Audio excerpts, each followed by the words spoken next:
Good morning. Welcome to Brandenburg News Network. I am Donna Brandenburg, and it's the 14th day of July 2025.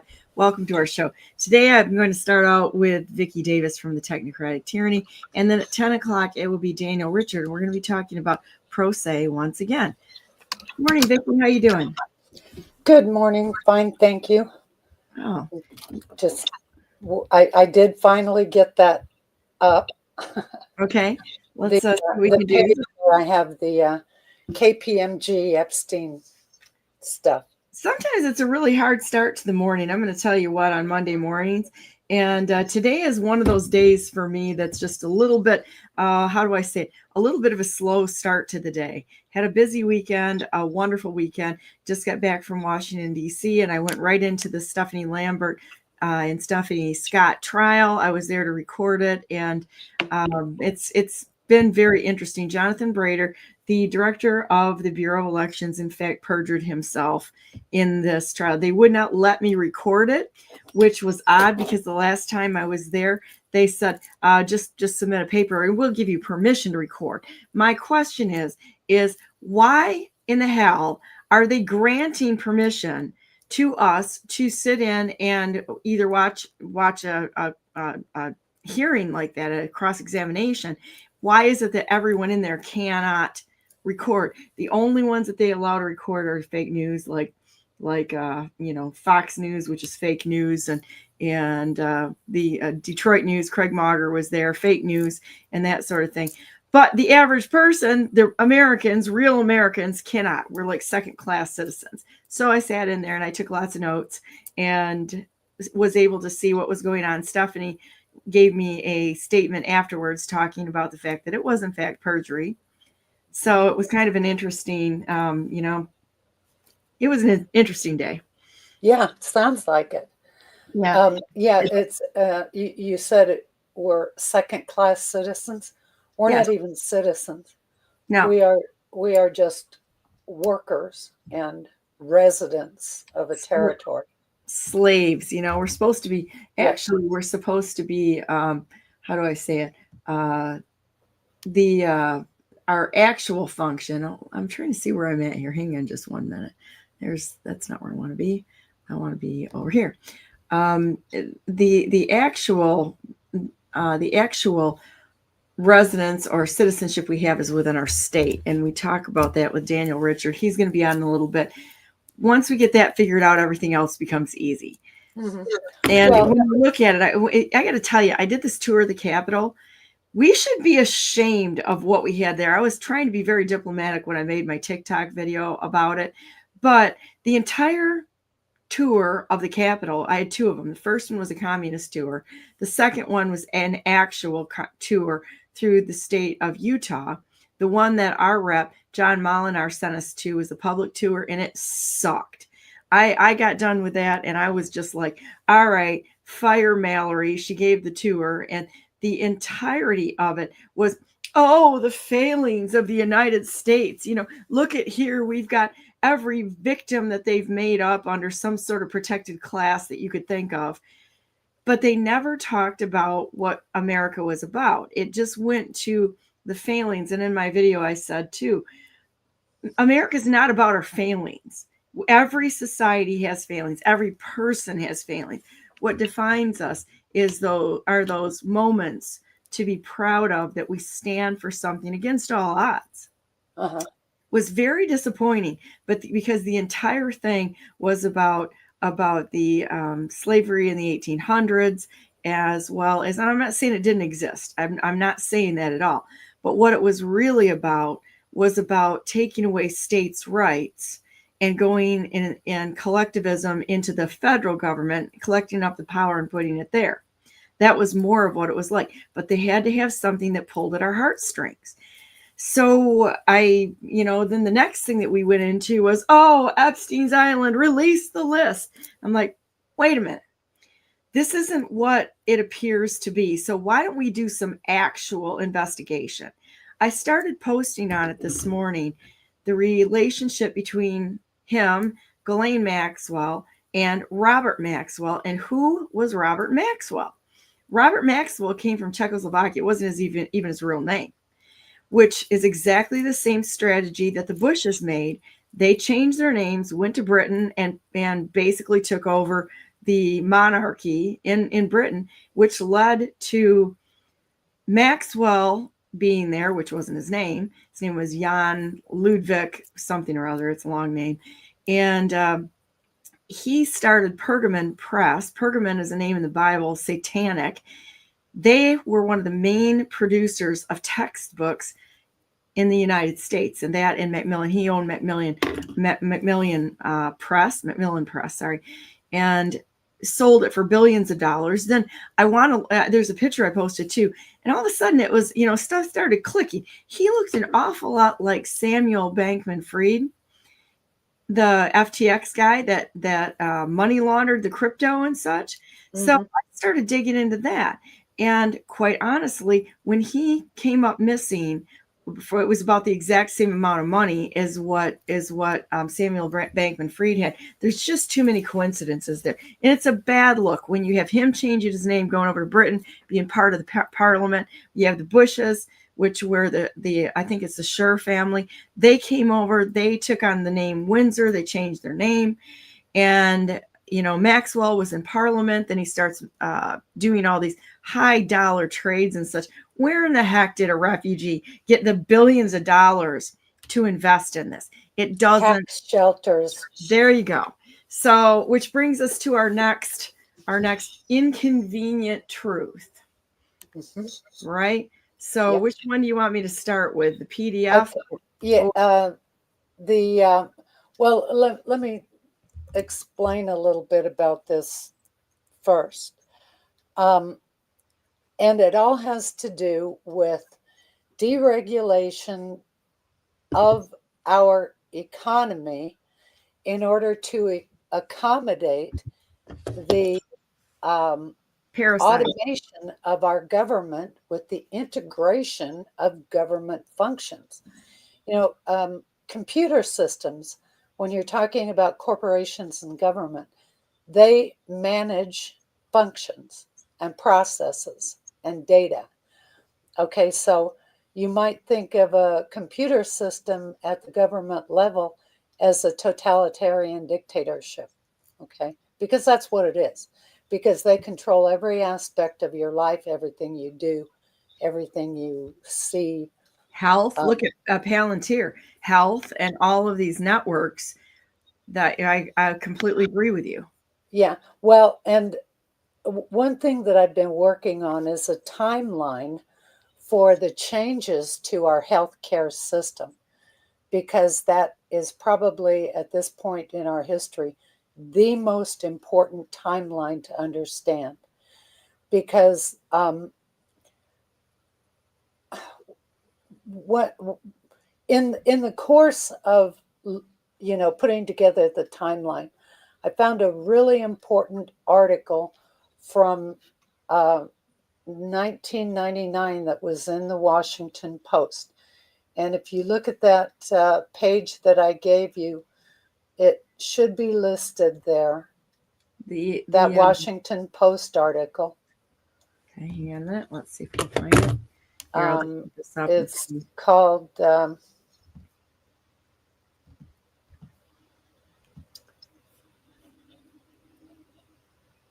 for crying out loud. Oh, yeah, tell me I didn't. Okay. There's the I don't see it. We got independent C-SPAN. That irritates me. Technology is great when it works, right? Anyway, I'll yeah. Well, or the operator. In this case, it's operator error. There you go. I found an article in the Washington Post from 1999. Okay. And what that article, the article is titled "The Visible Body," and it is at the point when medical science merged with computer science, and what I'm saying, what I'm thinking, is that those two things together created a breakaway society, a breakaway civilization. And the reason why is because, let me see. Okay, here, all right, I found the article. Invisible Human Project, is that what it is? The Visible Human Project, yes. Okay, they want me to sign into this. Oh, well, don't do it here. You don't need to sign I'm not going to do that. So here's okay, the article in the from the what about Wayback Machine. Don't you love that? I love the Wayback Machine. I do too, because there a lot of older articles. The news people put up paywalls, but when they first started out, they didn't have paywalls. Okay, so what this article is about is the merger of computer science with medical science. And in describing the history, they described a project that the NIH did, slicing a human body. You know, that's how they create 3D images on the computer, is through slicing. I remember that. Slicing images, okay? And then they put the images together. Well, I'm not a religious person, but to me, that is a complete desecration of a body to do something like that. And, you know, you can argue on the side that it's for medical science, so it's not, you know, there's a good purpose for doing it. But you can also say that the people that did that they were able to do that, they became, I think, in my opinion, a breakaway civilization. The computer scientists and the medical scientists who did that became separate and apart from the human race of which we belong. And when you have that kind of a situation, to those people, the only value of a human body is for medical science. So whatever they do to you, it can be justified as for the good of society, right? Oh yeah. And so, and that becomes a critical point when you're talking about a nationalized healthcare system where they have a national database of medical records of everybody in the country. They globalize that system, and so you have a global system of medical records all tied together. And since these people, they have no respect for humanity whatsoever, you're just an object like a bug under a microscope. They designed a system where they can use anybody, anywhere, anytime as a subject for medical research. Well, look at that monster Yuval Harari that worked with Klaus Schwab. You know, Klaus Schwab, and he said we can hack human beings. Yes, that's exactly what I'm talking about. Yeah, and I see it. And I just in case anybody doesn't understand, or if there's somebody out there that doesn't understand, they froze these bodies and they sliced them, and you know, they sliced and they sliced and they sliced. So they literally turned it into it just. I don't even know what to say. Human chips. Let's put it that way. Yeah, so that they could come up with a 3D image, yes, of a human body, which I will say has to be a great teaching tool, but I don't think that you can dismiss the morality, the lack of morality involved in slicing up a body for medical science. That's what I mean. They created a breakaway civilization. The people who are involved in this merger of medical science and technology, they're not part of our human race anymore. They're part of an inhuman race, I think. I I would would agree say. with you. It's like, and you look at the attack on humanity, the sanctity of life, the amputation of young children's body parts, because that's what it is. It's not gender reassignment surgery, it's amputation. Yes. I think there's a real problem there. Or killing children before a certain age. I really do believe, and I think there's a lot of evidence that supports this, that late term abortion was all about delivering children alive and having an excuse for saying, no, we killed them, but trafficking those kids. Well, the trafficking the body parts plus the stem cells plus, yeah, Plus live and children. that's what that yes, and that's why the people involved in that stuff, they're not part of humanity. I I don't believe you could be a human and do that sort of thing to children, to babies. And I'm not uh, a moralist in the sense of religion. I'm just telling you what when you merge computer science and medical science, you've created monsters. Well, hey, this is one of those things too that I want everybody to understand that this is welcome to Brandenburg News Network. We're just going to start right off with a bang here, right? This is this is where that kind of went to your point that there was a museum exhibit where they posed cadavers and they showed the slices and that sort of thing, body worlds and bodies on exhibit and such, to make an exhibit out of these cadavers that they sliced up. Look at this one right here. Sliced a body this way. We've got different cadavers. They were real cadavers and preserved cadavers. And it's kind of like, oh my gosh, this is horrific. Yeah, the slices are about the thickness of a dime. Yeah. So, I So mean, yeah, I think it was called, the one I remember was Our Bodies. That I remember hearing about it going, this is just like unbelievable. I mean, look at this. This is unbelievable. And posed dead bodies and such. I mean, I go back to that and say, let's look at what happened with, and we'll go back to the John Podesta and such, having the Jeffrey Dahmer victim statue hanging in his stairwell. Unbelievable. Unbelievable. There you go. There's German doctor, collection of corpses. What the hell? yeah, sectioning the human body. There you go. There it is, right there. Which is different than an autopsy. An autopsy, you're trying to find out what caused a single person to die. And most of the time the family has to give permission unless they're doing a crime investigation.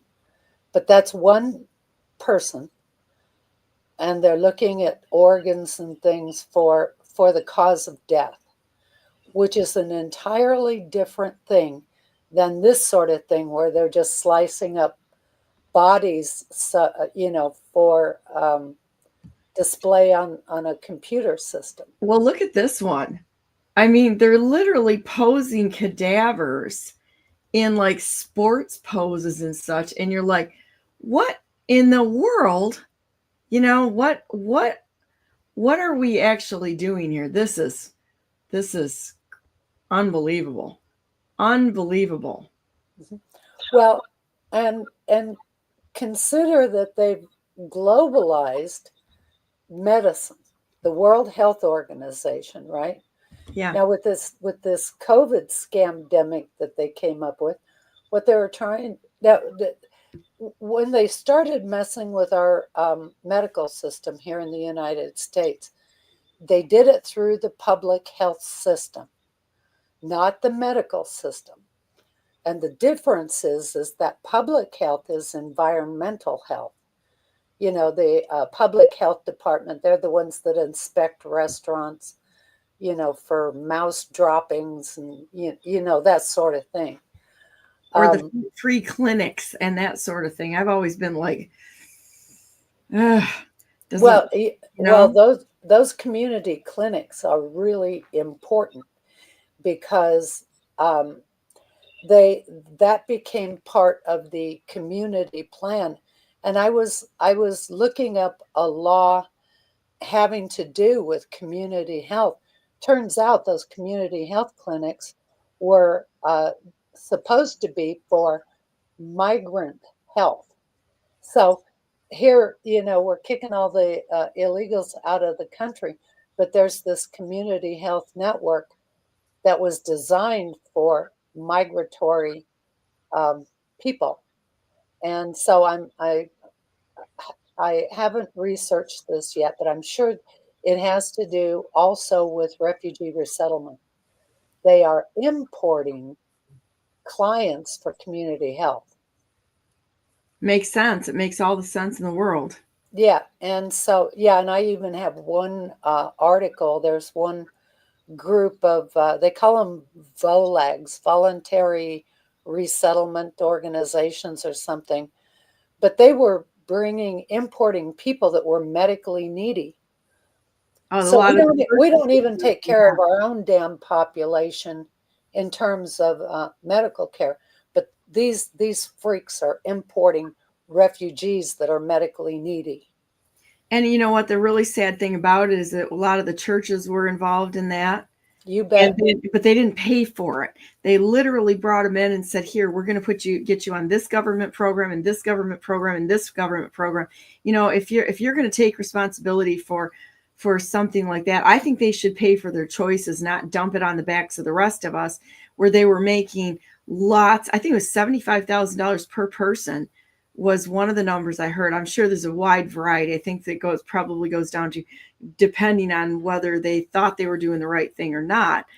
But I'm sure that the vast majority of them were making lots of money from the government programs to get them to import needy illegals. And it was illegals. They just brought them in here and dumped them on the system. Right. You know? Illegals and refugees. Yeah, and people will, this is something that's so funny because this subject comes up all the time. Oh, Brandenburg, she's just a rich person. Has anybody ever seen what we're actually worth? Which it would just like, it's like making a class or something to go after people. It's ridiculous. But when we adopted our daughter, she came in legally. And not only did she come in legally, we pay for her. We didn't put her on all sorts of public assistance. People make that assumption right away that, oh, they're making money off of her adopted daughter. No, we don't make money off of our daughter. It costs us about $100,000 a year to provide for her because her care is so complicated. Uh-huh. Well, and that's one of the interesting things about the tax shelters, to go back to that for a second. What I figured out they were doing, it's an extortion racket with a third party beneficiary. Okay, so if you extort someone under our definition of law, if you extort someone for something of value, that's a crime. If you extort a person and just tell them to fund this small business or pay this amount of money to somebody, some third party, unrelated to the extortion, or do this person a favor, by the legal definition of extortion, it doesn't count because there is no one-for-one relationship between the person being extorted and the extorter. The victim and the extortionist. Well, they did the same thing with jobs when they were posting jobs over to India and Pakistan. They were posting jobs that were $200,000, brought them over here for these jobs, and then basically they had to work in those environments for, say, like 4 or 5 years. They couldn't get out, so they were indentured servants, and these people were getting paid about $40,000, and whoever placed them scammed the rest of it. Yes, and those are the people that took the jobs that I had been doing my career, which is being a contractor. What a contractor did is that companies almost never developed systems using their regular staff, because the regular staff has their job to do And when you're doing a project, it's extra work on top of that. So they bring in contractors to do that work. That's what I did for a living. You go in, you do the project, you get out, and go on to the next contract. But when they started massively importing foreigners, especially from India, they stopped hiring Americans because I'm sure there were kickback schemes involved, with the price of the IT person through the broker. The broker makes a deal with the employer for a kickback, and so they hire the Indian, the imported foreign worker, at a much lower rate than you can pay Americans. So it's a racket, and that's really when the whole shortage shouting started, and it started actually in the 1980s in California. There was this immigration lawyer that used a strategy of shortage shouting to break Cesar Chavez's farm workers union. Okay, it worked out so well for the California farms that the Chamber of Commerce made a partnership, or they hired that immigration lawyer. It was the Information Technology, the ITAA, Information Technology something Associates. Anyway, and that's when they started shortage shouting for IT people. But then they spread not only to IT people, but to teachers, to engineers, Now all it's of the the. housing, and look at all the money that's gone into these developments. It's not that we don't have a housing shortage. People keep screaming that. There are neighborhoods of $1 million houses that they can't sell. It's the same thing that happened in China. It's just a movement so the developers can keep grabbing more land and build. That's how they make their money with all of it's money laundering. It Yeah, is it's it's a absolute tax money. shelter. It is a Okay, tax shelter, money here laundering. we are again, getting back to the tax shelter. Right. Okay, do you remember the subprime mortgage thing, Yes. meltdown?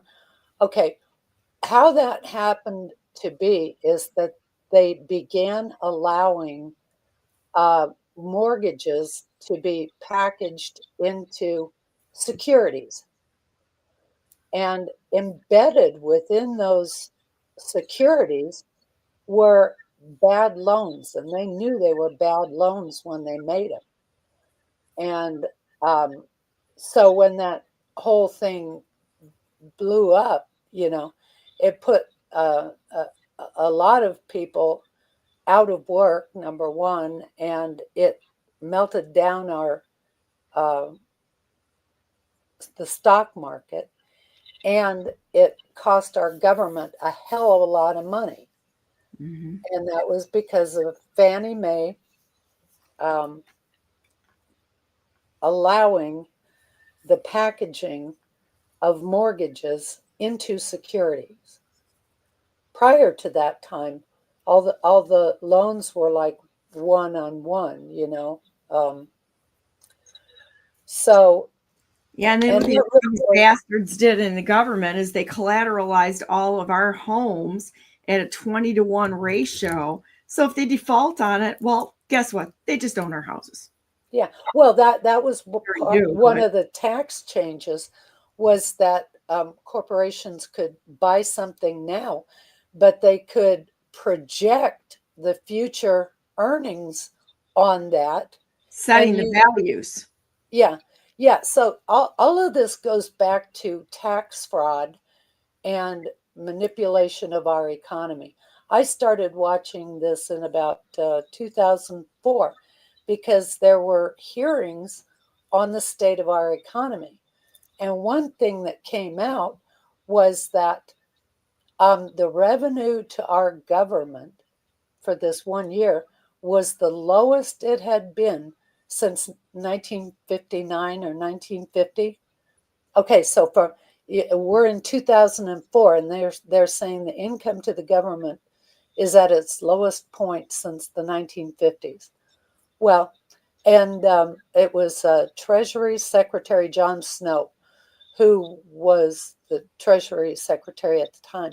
He gave a speech on that, and he said they took $7 trillion out of our economy in 2004. You know, from the time they began this financial fraud, which was in the 1990s, I would say from 1995, but could be before that, to 2004 when we had that economic meltdown.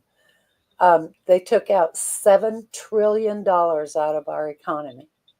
Well, they only keep $3 trillion cash in the system. The rest of it's all fiat. It's all fake, which is crazy to me.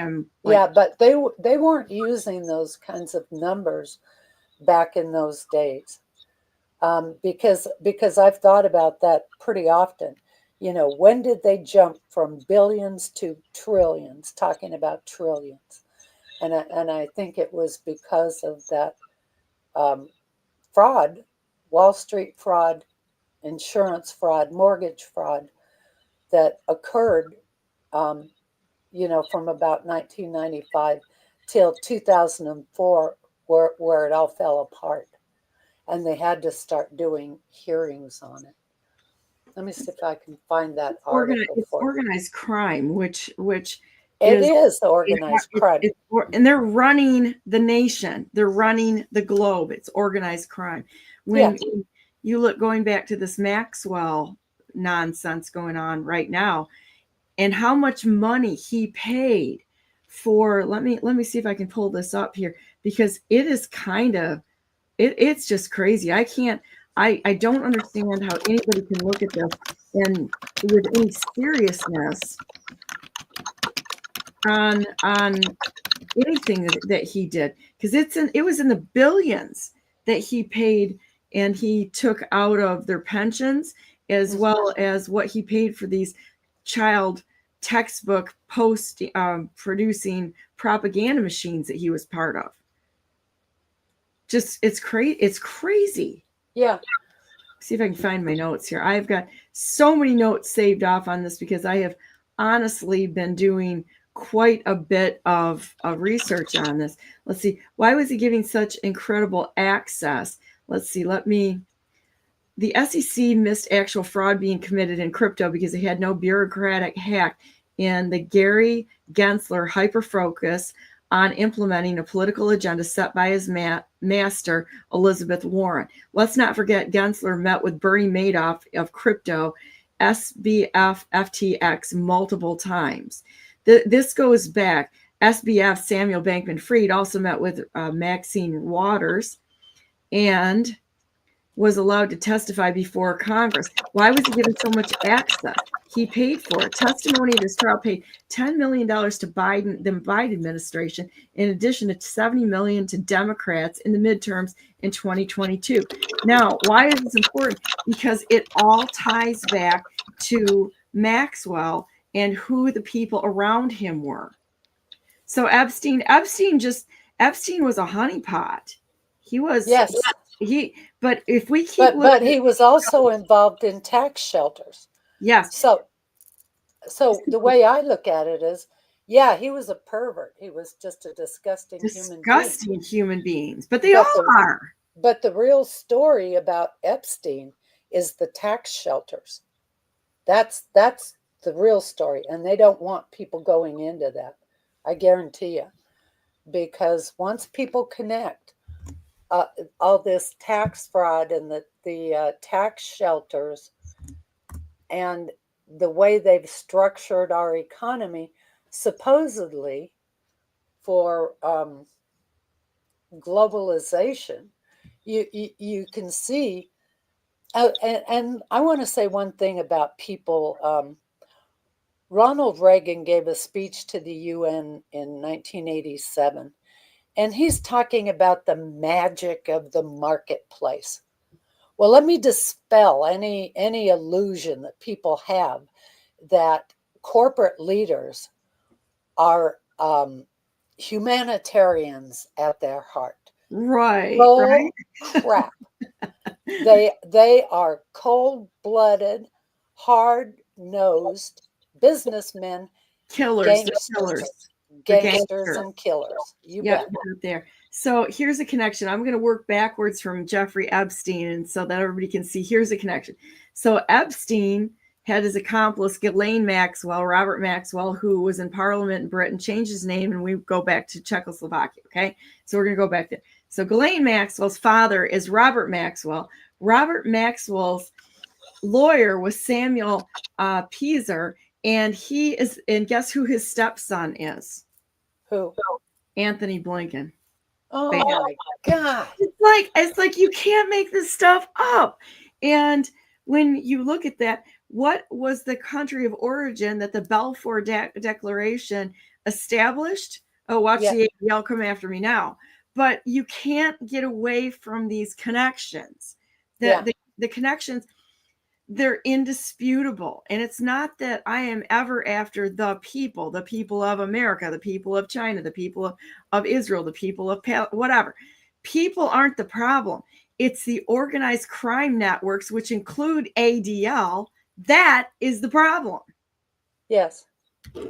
Yeah, there should be no such thing as dual citizenship. Right. Anthony Blinken, U.S. Secretary of State under who? A corpse. And there shouldn't be any lobbyists representing foreign governments that lobby our Congress. They are our Congress. They're supposed to represent us. But you have, like India PAC, provided tremendous funding to the Congress to represent India, for Christ's sakes. And look at what happened with the programming that came out of India for the Middle East.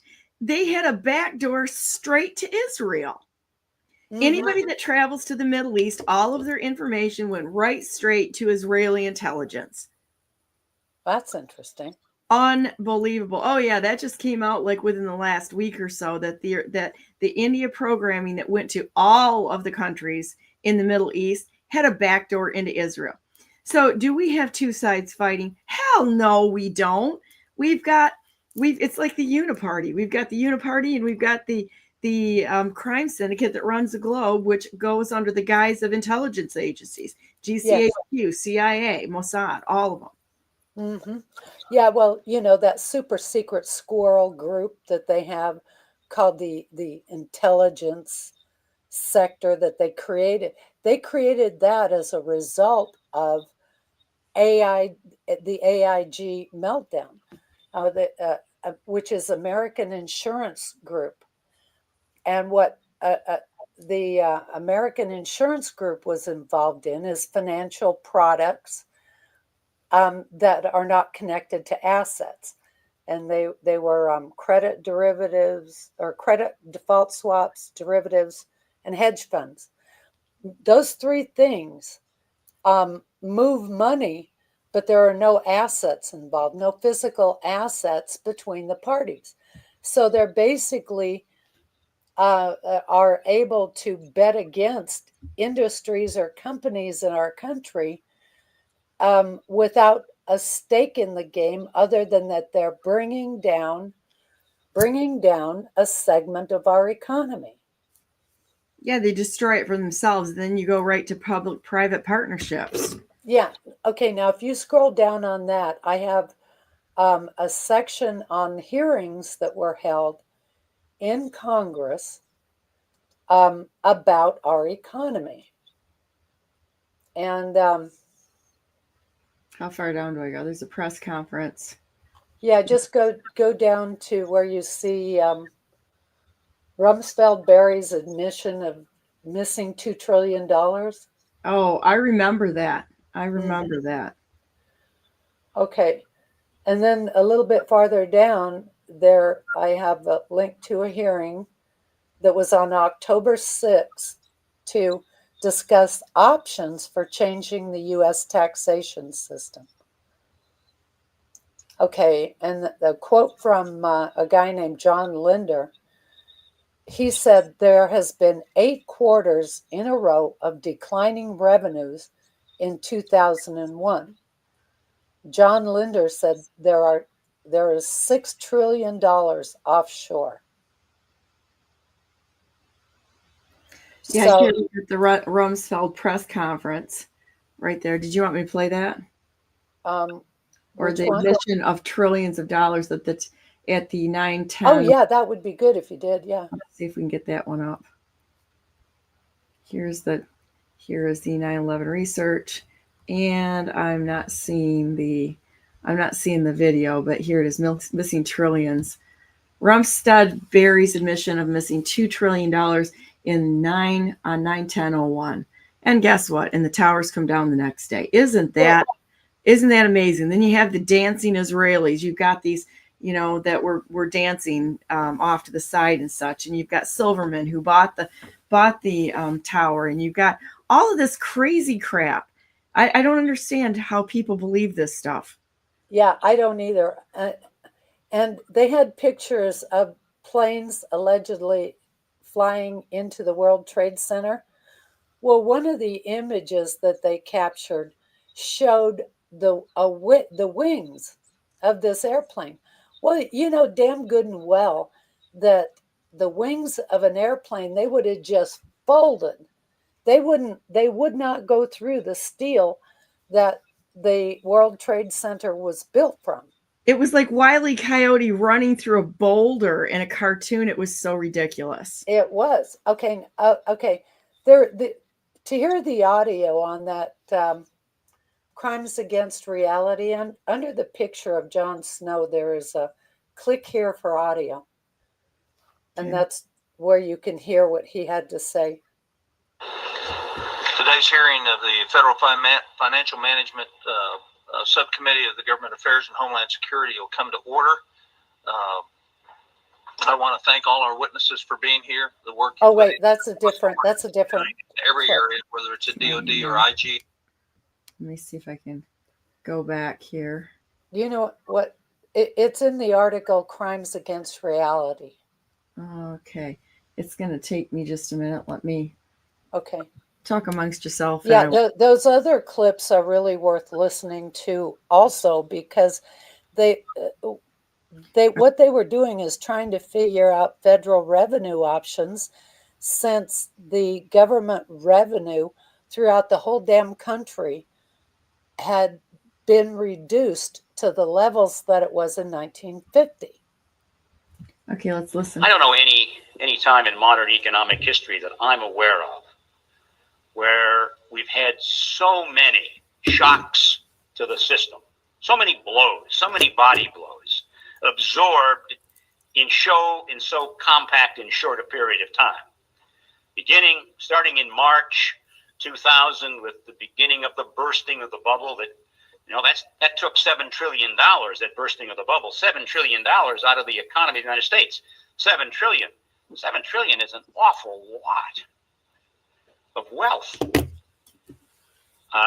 It's the size of the economy, to put it in perspective, of Spain and Italy and France and the UK. That's the amount of wealth that came out of this economy. And then we had the recession. The president, of course, inherited an economy in pretty steep decline.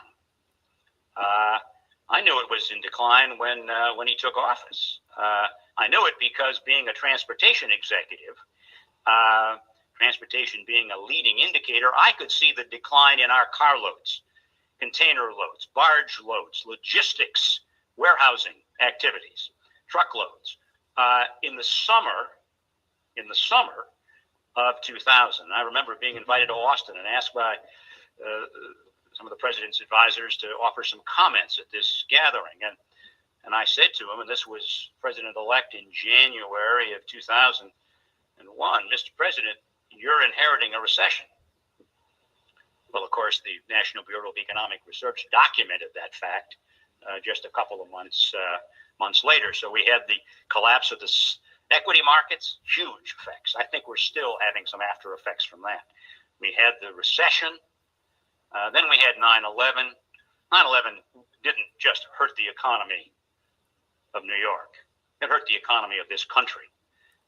It affected many industries. I was out in Ohio last week talking to a congressman who said, 9/11 had a dramatically adverse effect on my district because we have airline industry suppliers in this district, and their orders just fell through, fell out completely. And then, of course, the war in Afghanistan, the war in Iraq, and so on. And perhaps in some ways as devastating as anything else, those wretched corporate scandals, which breached trust with the American people on the part of our corporate leaders and our accounting industry leaders. Boards of directors were shown not to be as faithful to their duties as they should have been. CEOs and CFOs were shown not to be as faithful as they should be to their responsibilities to shareholders. The accounting profession, the legal profession came up wanting. And then we had Sarbanes-Oxley and this effort to repair the damage of those wretched corporate scandals. All of that's hit the American economy. And when I meet with business leaders from other parts of the world, when I meet with counterparts, finance leaders, central bankers, invariably they get around to one question. How could it be that the American economy has weathered all these storms the way it has and continued, even in the face of these extraordinary headwinds, to continue to move to job creation, higher levels of growth, and now, of course, leading the recovery in the world economy? Yeah, the answer to that is statistical fraud. And our government, what economists do is that they are using models, and they can prove any damn thing they want to prove with their statistical model. Now, back in the early 2000s, when I'm watching all of this stuff, I got sick and tired of hearing how great the economy was doing, because I was, reading news stories from around the country. There 8,000 people applying for 400 Walmart jobs in the San Francisco Bay Area, and that kind of thing. So there was a debate going on in the Wall Street Journal. And so the economy is booming or the economy isn't booming. Well, I had done an analysis looking at Social Security actual receipts. They should have actual numbers for Social Security, right? The deduction from employees and the matching payment from employers. There's no reason to model that data whatsoever beyond maybe one quarter or 2 quarters. They should have actual numbers. What I found out is that the Social Security Administration was modeling Social Security tax receipts. Well, that is just absolute fraud. No way around it. And they're doing it everywhere. They're doing fake IDs in our election systems. I just had something come across my desk this morning about the fake IDs that they're using. Mm-hmm. Yeah, we're a nation where computer fraud it's rampant. When they started converting our government, that was done during the Clinton administration, Clinton and Gore, and they, quote, reinvented our government. Well, the reinvention was the consolidation and integration of computer systems in government. They didn't think about security, and they partnered with corporations because the government, for the most part, wasn't involved in markets like the healthcare system. They had to partner with like hospitals and things like that, in order to implement this healthcare system. But the government itself, oh wait, let me take that back, because we did have the medical system for the DoD and the VA health system, but the government itself, the administrative layer of government, was not really involved. So they empowered all these outside entities to implement computer systems for the government. Well, that's like opening your front door and inviting in all of the bad guys in your town. You know, invite in the thieves, invite in the rapists, invite in the everybody. Disruptors. Well, you can call them disruptors. Yeah, criminals are disruptors. Criminal disruptors. We invited them all in. Yeah, but apparently there are more people that will compromise their principles for money than there are people who will say no. Well, here I've got a this is kind of interesting that came across because of how much infiltration there is. Have you ever looked into Susie Wiles? You know, as a function of what I was looking at with Jeffrey Epstein and the tax shelters, I did read a few paragraphs on her. Well, so. I think this is kind of an important thing. Brian Lanza, senior advisor, Trump 24, deputy communications director for Trump 16, partner in Mercury. This is also something that Susie Wiles was involved in.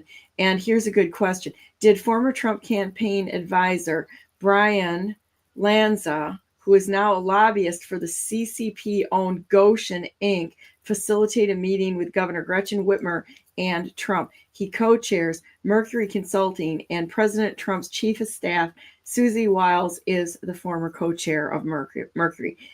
You can't make this stuff up. You just can't. You think you got things nailed down, and it just keeps the criminality and the complicity and the connections just keep growing. Unbelievable. That Mercury is poisonous. I did a huge research project on Susie, and I'm a little concerned. Just saying, I'm a little concerned. Mm-hmm. A lot concerned. Yeah. Once they started reinventing our government, and they did not take into account any constitutional issues at all. It was just like a corporate, we're going to automate this whole damn thing. We don't care about your privacy. We don't care whether you have a job. We don't care about anything but integrating these systems of government. And the medical system is a good example where the government is providing facilitation to build these systems. They're charging you, the taxpayer, to pay for it. And not only do you not benefit from it, it turns you into just a damn nothing. You're no better. Slave system. It is a slave system.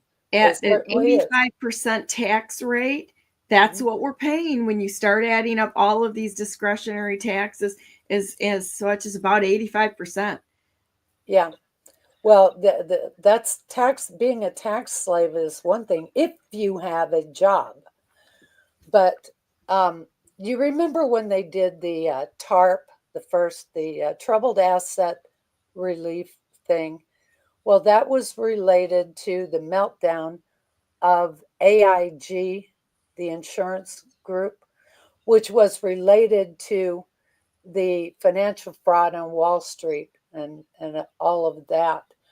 Well, and then we had TARP, and then QE1 and QE2 and QE3, and the time after that, they gave it a different name. All of it pumping money into the economy, keeping it on life support until they can build it back. Well, I think this whole thing that's going on right now is one aspect of another bailout, because they never did recover our economy, not the way that it was. And this whole idea that small businesses can, carry the economy, well, that is just total BS. And what those small businesses are, the government or a corporation will fund them. They hire 10 people. They turn out to be like training venues. Mm-hmm. Not Yep. not real jobs, not generating income. They live on subsidies, and then they go out. When there's government money involved, there's always a hidden agenda. I don't care what it is. Now, I'm not saying that to impugn small business owners that make it themselves and don't expect somebody to fund their effort. That is something I hear all the time. Where do you get the money to do XYZ? Who knows what it is, right? Or ABC. Where do you get the money to do that? You start small and you build. That's what small business was all about historically. It Well, wasn't yeah, about but that's the old-fashioned way. that's the way we did it, which is, it boggles my mind that somebody would go to SBA and have them tell you exactly what to do and how to do it. We've got a friend that's selling a business right now, and the SBA got involved in it as well as the banks. And instead of just they weren't selling the business, they were selling equipment. They turned it into a selling the business so that when it failed, that they could come back and sue the original people who built the business in the first place. What? Not kidding you. Yep. I read it. I read what they had put together, and I'm like, I wouldn't sign this in a million years. They're literally changed the terms of this. Instead of an equipment purchase, they are sneaking in here that they're buying the business and then putting in a non-compete with them, which they weren't selling the business. They were selling the equipment. It would have shut their business right down. Yeah, you with contracts these days, you have to read every word. And don't trust the freaking attorneys, because they're all barred attorneys. Even if what they're giving you is a boilerplate contract, Yes. you better read it, because they're sneaking stuff into it.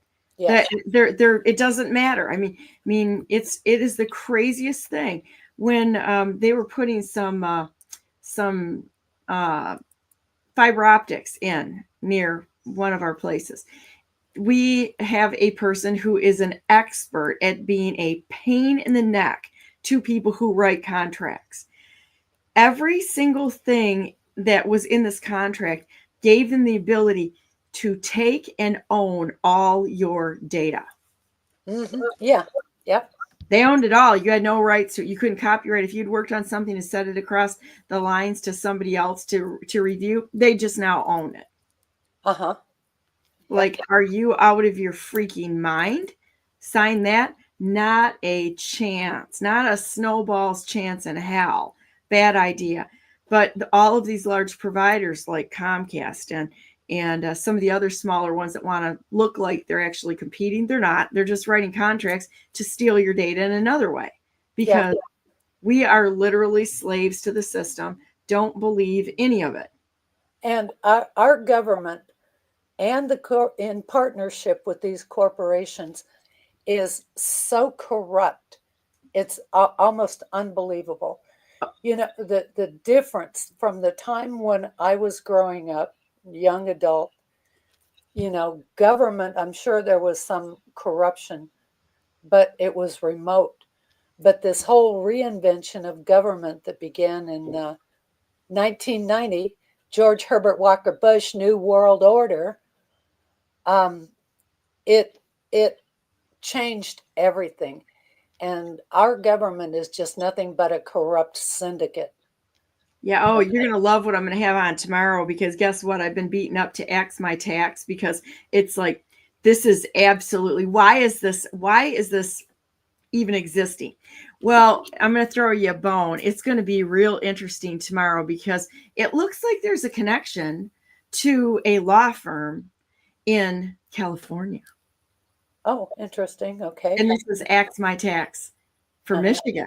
So I've been saying it for a long time, and they've come out, Axe My Tax. Don't ever vote for Donna Brandenburg because she's rich. What the hell does that have to do with anything? And does anybody ever seen any records, or do they know anything? It's absurd. And so we got to gaslight everybody. They have to gaslight everybody because there is a lot bigger connections than what the village idiots who are following this thing, because it's a headline. And what happened at the last election? Oh, we lost parental rights over proposition, the last proposition on the, I'm just like, this could give you a headache, just looking at the idiocy of all of this and people not looking into things. But this is going to be a fun day tomorrow. Yeah.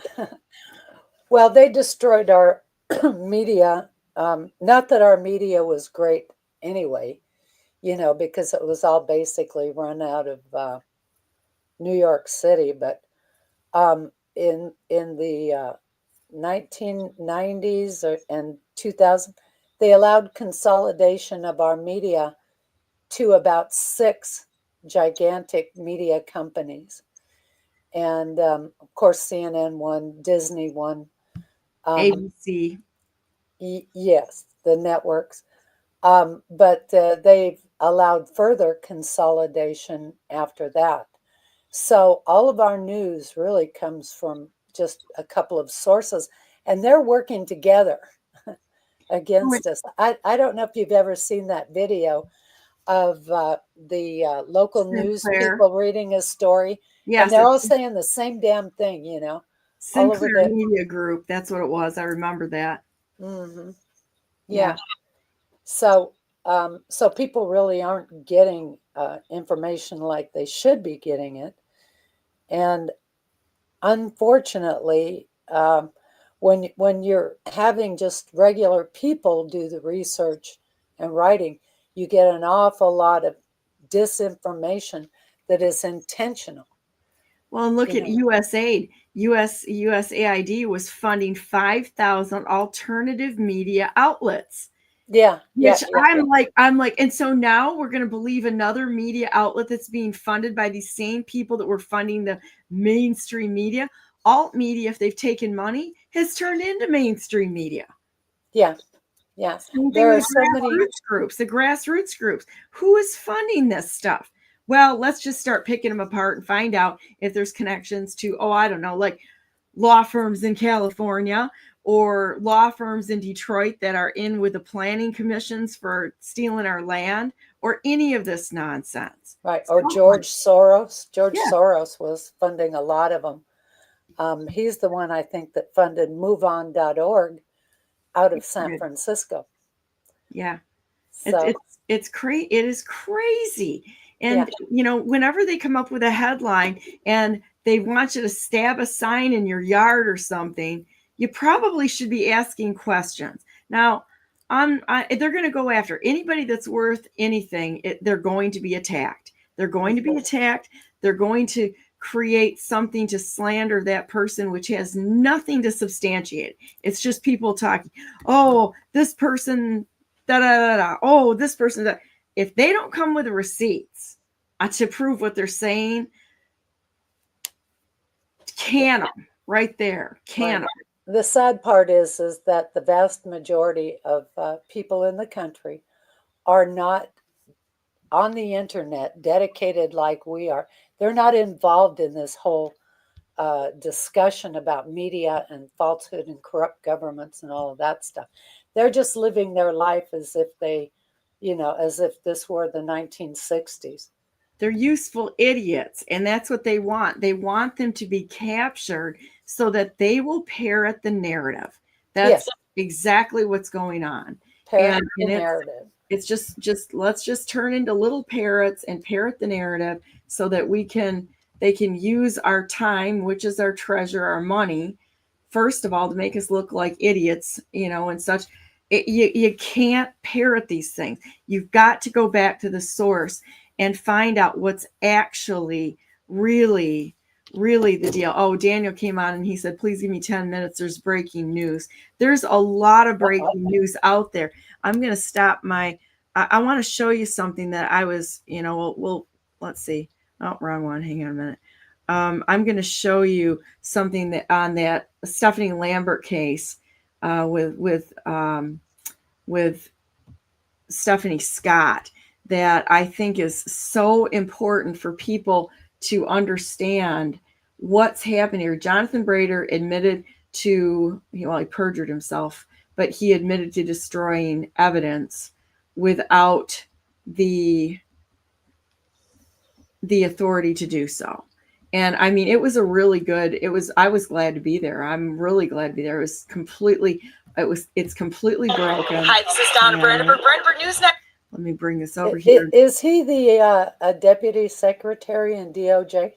He is the director of the Bureau of Elections in Michigan, the one who I'm going to say hid 11,000 of my signatures or was behind it. Somebody was, but the plausible deniability was there because they found them after he valiantly directed his employees after I sued in circuit court, and then in the Supreme Court, they found them in another room under a counter where they never keep signatures after I sued in the Supreme Court, and told them that I had 2 complete sets of. Just some silly guys made a mistake. Oh, they just made a mistake. Come on, Mildred. This fine. It's fine. Oh my God. Here we go. We're here with Stephanie Lambert, and we were here at a testimony from Jonathan Brader. Can you give a statement? Sure. Thank you, Donna. Jonathan Brader testified again today, and he perjured himself before the grand jury in Oakland County, causing me and Matt DePerno to be indicted. He specifically lied about what the statute 932 said and what his authority was. Today, we learned that that's a lie. We expect him to be charged. Beautiful. It's happening. Thank you, Stephanie. Yeah, Hi, this is Donna Brandenburg. So I think that was outstanding. I was on 3 hours sleep getting there. It was so funny. Coming back from Washington D.C. I'm going to show you some pictures because I was there, and you'll think this is funny. I'm just going to throw these things up a minute while we're waiting for Daniel to come on, if you don't mind. I could literally sit here and talk with you all day because we're very similar in the fact that we like to research. We are research nerds. I would rather do that than almost anything except for shoveling horse manure, as billionaires do. I'm sarcastic. So these were a few things that I posted. This was a post that I made when I was in DC. I was at the Kennedy Center and going to see Les Mis. It was really amazing. These are some very good friends, some people that I don't know very well. And I'm going to say that because there's going to be something that's going to come out shortly on, you've got to really know, I talk to everyone. You got to understand, I talk to everyone. Does that mean that I agree or stand with everyone? Absolutely not. There's usually a mix of good people and bad people, and we just sort through them. However, very, very good friends right here. Very good friends, Erlina, and Danny, of course, and Holly, and then some other people that I think might be good friends, but some people that I don't know, and certain things that came out over the weekend that was a little disturbing to me. Okay, just so you know. So anyhow, Strother White set up all of the wonderful charcuterie stuff and the beautiful. It was wonderful. Anyhow, Strother White was there. He is a choreographer and he helps with events and such. And we just had a great time, and the chocolates were fantastic and such. But the consistent references to President Kennedy in here. And what did President Kennedy say? He said it was all about the intelligence apparatus. He was warning us of what was going on back in '63, and they took his life for it. Yeah, some stuff about James Jesus Angleton came out. He was the head of counterintelligence. And the articles that I saw, that, and I haven't looked at this in depth, but the implication is that it was Angleton who arranged for Kennedy to be murdered. It's amazing, you know, we may never truly know because they're all playing, you know, the shell game there. 1991, Robert Maxwell dies in bizarre circumstances. Looted fortune. Remember, it's not his real name. Looted fortune goes missing, and Epstein signs a bizarre POA over the Ohio billionaire's estate. 91, the fortune surfaces in his hands. Epstein That's dies interesting. in bizarre circumstances, just as fortune reappears. And so this was, you know, you go on and you read things and it sends you down a rabbit trail. But I want you to look at this and how similar these guys look right here. This could be his freaking grandson. They, you know, just like Zuckerberg. He's not a Rothschild. He's a Rockefeller. And so, you know, trace it back. They keep the money in the family. This looks like Maxwell's grandson. Look at how similar they look. I agree. They do. And so let's go on. And here's Maxwell. There's his name, Jan Ludwig Hyman Benjamin Hoke. And what was he? A fraudster. And where's his let's just say genetic connections? Not to the people of Israel, not to the Jews, though they claim it. But it is probably. Good morning, Donna Brandenburg News Network. Guess what we're going to be talking about? I wanted to go down further, but we're gonna have to dig around on this a little bit more. And let's see. Let's get rid of that and go back to the fact that we really need to look behind the scenes on these things, though, because what they're telling us is completely and utterly fake news and a lie. Alternative media, if they've taken the money, it's a lie. They're just as bad. So don't get sucked into this nonsense, guys. Well, I'm going to be posting on my Telegram channel all the links that we talked about with Vicky this morning. Also, all of the supporting research, and you will be shocked at how much research I actually have on the connections with Maxwell, where it goes, how it goes. And I'm going to bring Daniel on here because we've got breaking news also. Thank you so much, my friend, for coming on. I just love you to pieces. And I enjoy the segment with you more than I can possibly tell you. All of the research you've done over the years is just shocking, fantastic. And you bring the receipts. You don't just sit there and spew. You actually bring receipts. Thank you so much. Well, thank you. Thank you for having me. And I'll be listening because I want to hear what Daniel has to say about the breaking news. So yeah, do you want me to just I'll talk to you later. Do you want me to just leave you backstage, or are you gonna? Because I can do that.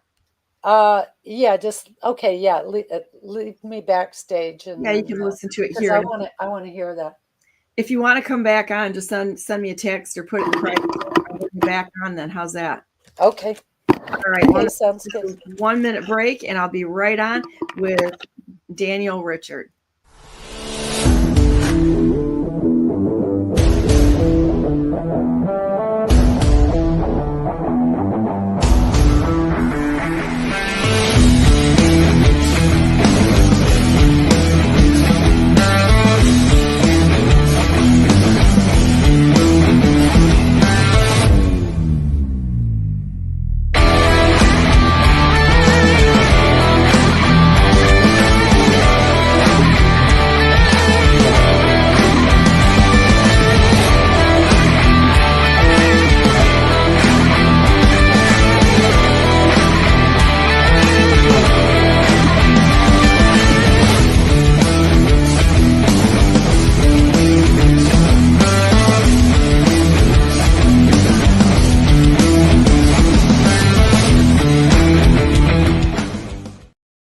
Good morning. Welcome to Brandenburg News Network. I am Donna Brandenburg. It is the 14th day of July, 2025.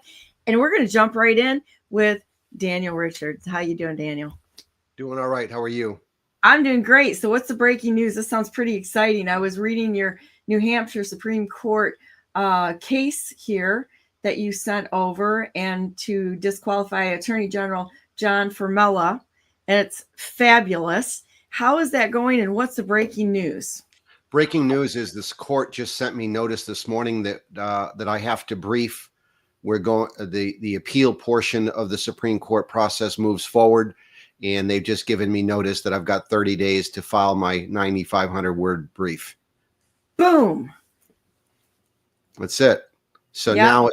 now they're going to also have to address, they've given themselves 30 days to address whether who the opposing counsel is going to be, because the Attorney General is clearly conflicted. He was conflicted from the beginning, but being a pro se litigant, I knew I was fighting Goliath and that I would be wasting my breath trying to get them to recuse. And so I let them proceed until the AG hung himself recently with another case. And that's what my motion to disqualify addresses at the very end as the fifth item.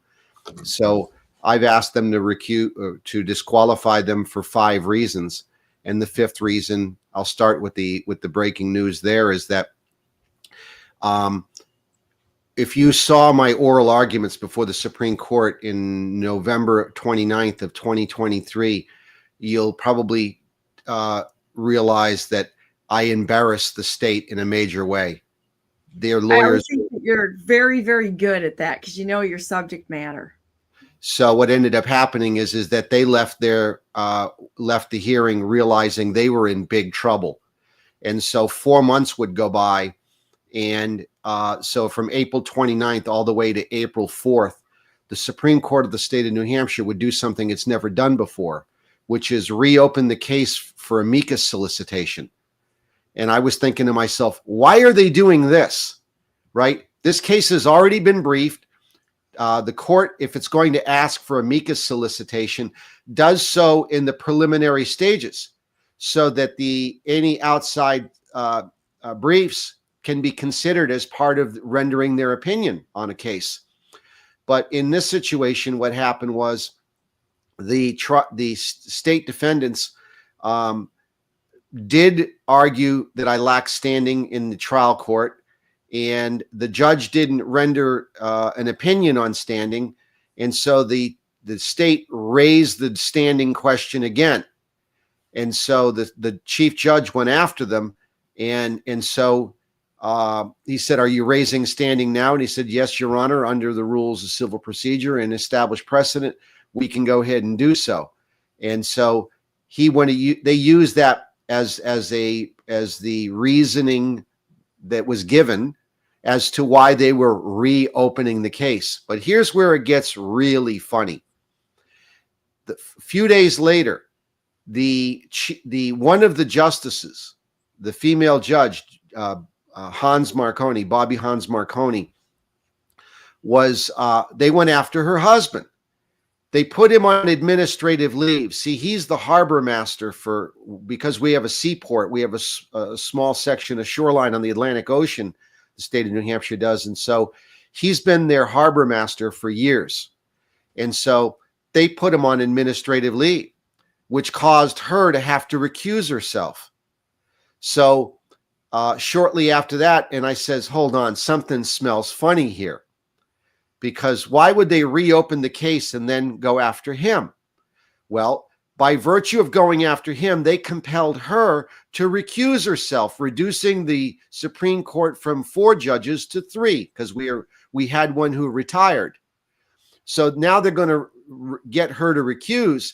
Now, if you looked at the oral arguments, you would notice that she asked a lot of really good questions. She was a potentially sympathetic jurist who was likely, in my opinion, that's just my opinion, but again, either way, she was a potential sympathetic vote, and she ends up having to recuse after oral arguments. So they've eliminated her from rendering her opinion, reducing the tribunal down to 3. Now they're all Sununu appointees at this time. Excuse me. They reduce 3 Sununu appointees down to 2, and leaving 1 who, by the way, just retired last month early. So, but back up a second. So after they put her husband on administrative leave, she would notify me that she's got to recuse herself because she's actually doing the proper thing. Because the Attorney General is prosecuting her husband, she can't be an impartial arbiter of the Attorney General's office in anything related to the AG's office. Never mind that the AG himself is a named defendant in my case. So she does that, and then I found it fascinating that she recused herself from my case first. Then she would file notice to everybody else. And I said, what's going on here? Why did she give me a heads up that she's got to recuse and then have to recuse herself from the rest of the cases involving the Attorney General's office? Well, I did some background on this. Come to find out, it appears, unless they're hiding something, it appears that I am the only case before the New Hampshire Supreme Court where the Attorney General and the governor are both co-defendants, along with the Secretary of State, for voter fraud. So they've been implicated in this voter fraud scheme, using the various tactics they use to modify the election process. And so, gee, isn't that a wake-up call? That they're all named defendants, and now you're going after one of the judges. You also did something else by going after one of the judges. You scared the others. You scared the others, which was, if you don't rule in my favor and dismiss Mr. Richards' case, that I'll go after you too. I'll use my little pit bull who used to be my lawyer. Oh, no conflict there. See, the current sitting Attorney General was Chris Sununu's lawyer for several years, almost 4 years, I believe, before he gets promoted to become the new Attorney General, when the existing Attorney General becomes who? The Chief Justice of the State Supreme Court, who's one of the named parties in this entire ongoing racket that's going on. Oh my gosh. So all of this is going on. And by the way, the chief judge, nice enough man. I don't know him very well. He gave me a decent opinion. In my case, he was the one who wrote the majority opinion, giving me standing. But the problem is that he's still conflicted.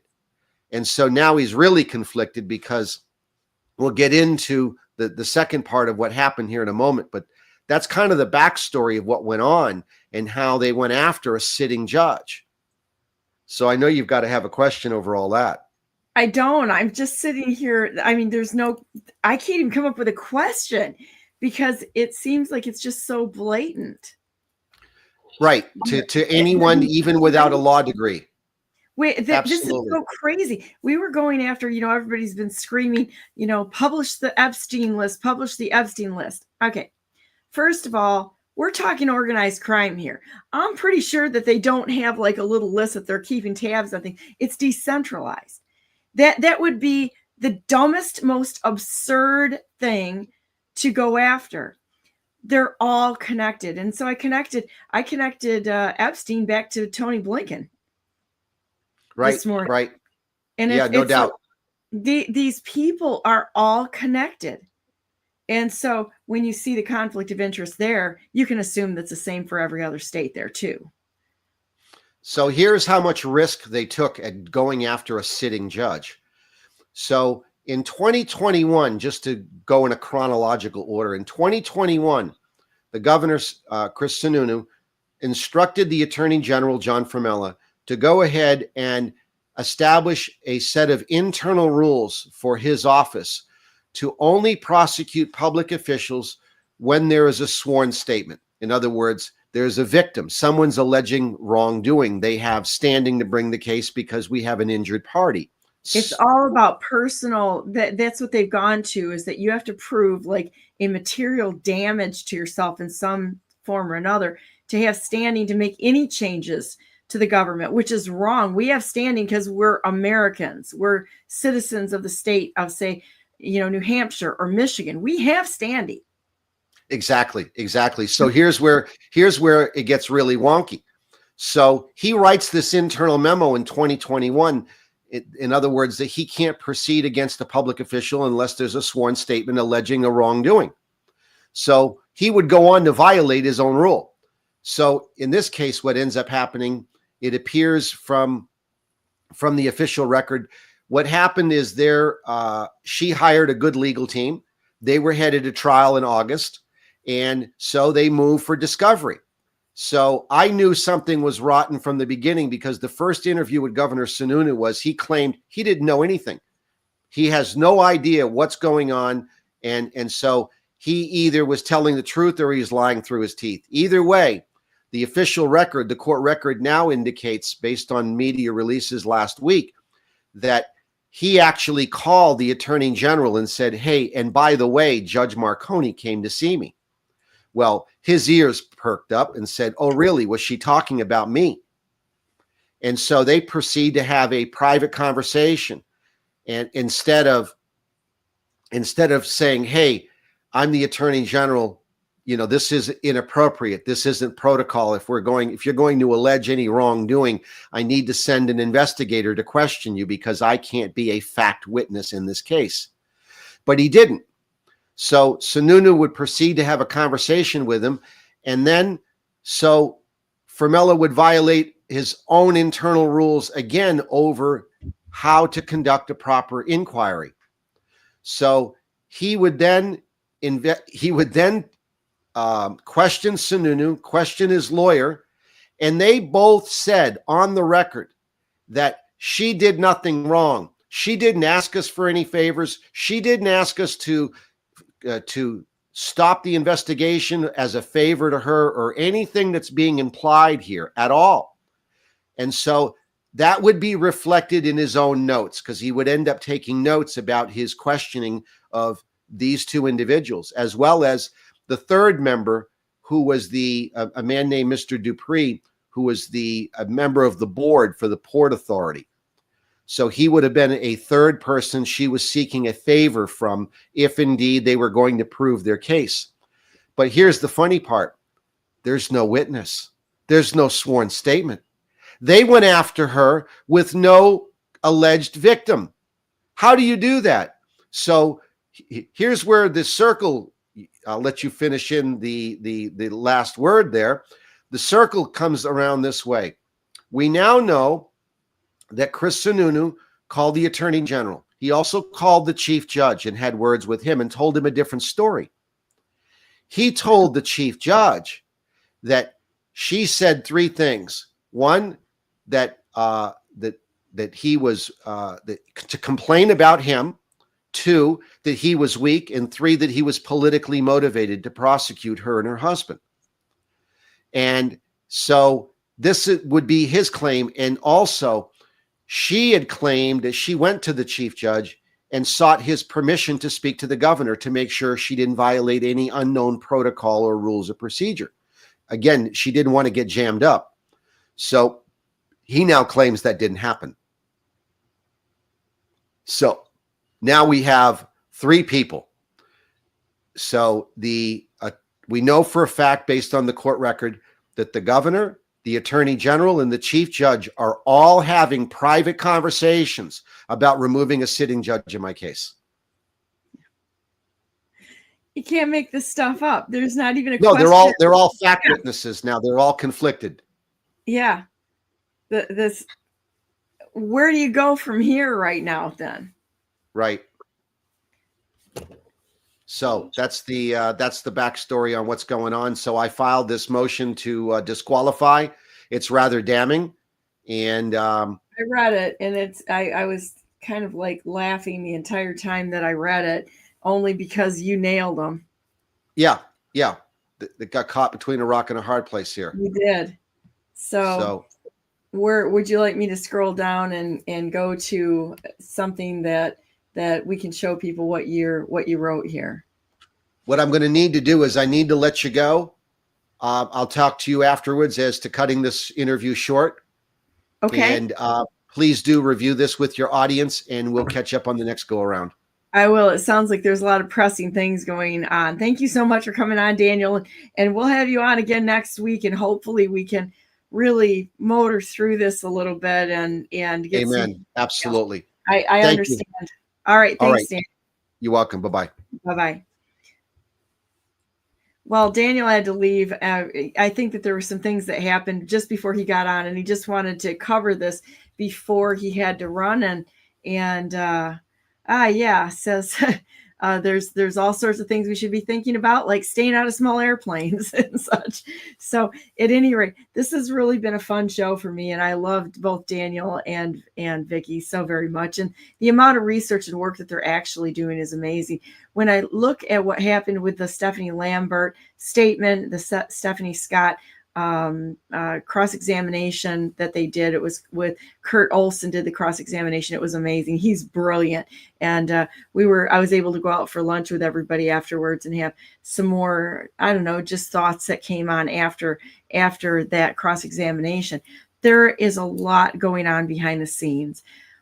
I have a lawsuit out there against Jonathan Brader also, and they don't even know what to do with it.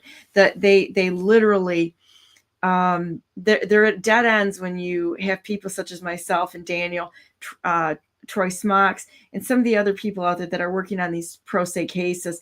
They don't know what to do with us, and it's fun. It's really fun, and one of them builds on another. So with Brader perjuring himself, and then we have another lawsuit, mine, that's just sitting there waiting for the judge to do something. They don't even know what to do on this. There's another one that I have out there on Secretary of State Jocelyn Benson, and it's the same way. They don't know what to do with the pro se cases, which is why I've been focusing on it. So I'm assuming that he got word that there was some more motion there that he had to leave quickly for. So you know what? We're just going to go ahead and end the broadcast right now and hope everybody has a great day. So with that said, I'm going to say a prayer, and we will turn our attention to God Almighty and know that He's in charge. It's kind of fun to see bad guys maybe having more problems than what they actually intended to have. And I'm going to leave it at that. Dear Heavenly Father, thank you so very much for this day. What a wonderful day with good news all around, in that we are seeing justice. It's not the way that the news or the fake news or alternative news is always presenting it. But when we search and ask you for answers, you're always good and faithful, and you give them to us, and we're thankful for your leading in all situations. We thank you for the path that you've put ahead of us. We're not asking for an easy path. We're asking you to give us the feet to walk the path that you're asking us to walk. And we know that you're good and righteous, and you give us everything we need, our provision, our leading, wisdom, discernment, all of those things that you give us when the world seems to be in chaos. So we thank you for that. And I thank you for every single person that's watching. We ask that you give them strength and positivity and peace in times that seem to be out of control. Because you know what? We know you're in control. You're always in control of the situation. And we're learning. We have learned so much coming out of this system of captivity, this satanic system where you've got people like Robert Maxwell publishing textbooks. We're focusing right now on all of those things in our local school districts. It's pretty timely to come out and see that Pergamon Press, satanic press, is actually run and has been running by these people behind the scenes. And thank you for showing us and leading us down paths so we can see truth.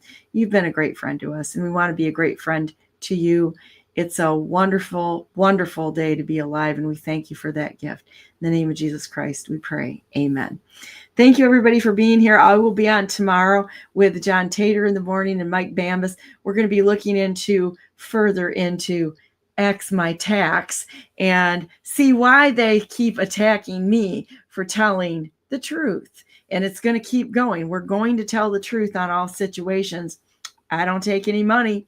Nobody here takes any money for what we're doing here. This is because we believe in this. We're not in here for corruption or grift or anything. We're in here because we're patriots. We are on a mission from God, shall I say, to right this nation that He's given to us. It just needs a little maintenance and a few good strategic moves by God Almighty, not by us. It's going to bring things back into order, and justice is going to be served. Just wait. This is going to be fun. And being able to look at it as an adventure where we know who's in control and who to trust, it's God Almighty, makes it a lot more fun. Have a wonderful day today, and I'll be seeing you tomorrow.